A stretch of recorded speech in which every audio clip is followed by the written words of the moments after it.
Bonjour, je suis Hakim La'Alam et je vous propose ma chronique du mercredi 26 octobre 2022.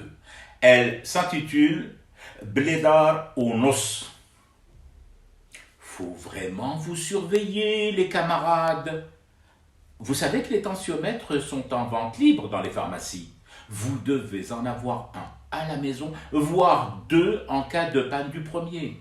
Je le vois bien, à votre teint violemment marqué, presque rouge, que vous êtes au bord de l'apoplexie. D'ailleurs, plus j'examine votre visage, plus je me dis que c'est le signe d'une forte, très forte jouissance subite, comme une petite mort qui ne s'est pas annoncée et qui aura submergé vos sens.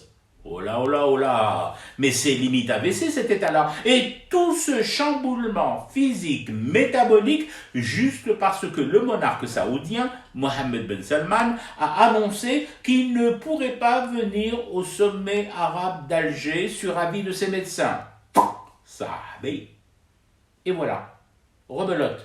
Vous repartez encore avec vos yeux plissés, vos lèvres légèrement entr'ouvertes, un peu de bas vos coins de la bouche et les mains crispées sur les accoudoirs de votre fauteuil parce qu'une autre tête couronnée s'est faite elle aussi porter pâle.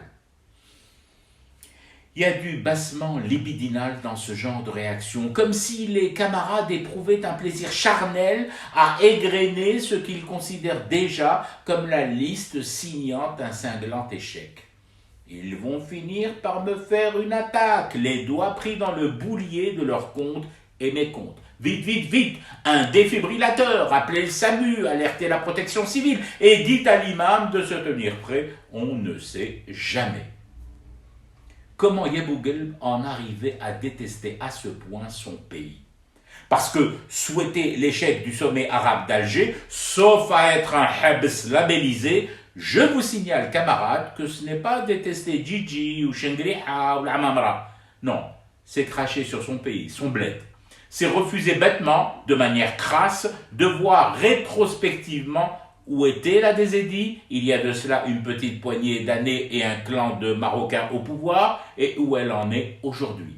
Ou alors, c'est que vous en avez un autre de bled, un pays de rechange, ou encore que vous comptez vous en octroyer un rapidement dans les jours et que au consulat à venir. Ce qui pourrait expliquer cette détestation morbide envers la Désédie. Et elle est multiforme, la diablesse. C'est comme quand des découvertes de gaz et de pétrole sont annoncées, et aussitôt, vous criez à la rente et au cartel mafieux qui est seul à profiter de cette manne alors que le peuple meurt de faim. Ce qui ne vous empêche pas le matin, pauvre affamé, de beurrer vos tartines avec une margarine allégée aux oméga 3, l'accompagnant de confiture d'orange, d'un jus de citron pressé, d'un café grand-mère, avant d'aller payer 50 000 dinars au guichet des visas, en rajoutant bien évidemment la fameuse formule obséquieuse à souhait « Merci, monsieur ». Autant en emporte le vent, et Madame Scarlett ne sont plus loin lorsque la haine de soi en arrive là, au seuil insultant, vindicatif et négationniste de sa propre matrice. Finalement, il a tellement raison, Slimani. Oui, fichtrement raison, Slimani, le joueur de foot.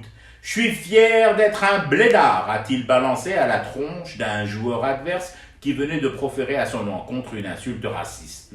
Oh oui, plus je vois ce larbinisme et cette fonctionnalisation du crachat sur le pays, plus je suis fier, moi aussi, d'être un blédard. Un blédard qui, sans complexe, lorsque ça va mal ou de guingois ici, fume son thé pour rester éveillé à son cauchemar qui continue. C'était Hakim La'Alam, je vous retrouve demain pour une autre chronique et une autre façon de dire son amour à l'Algérie.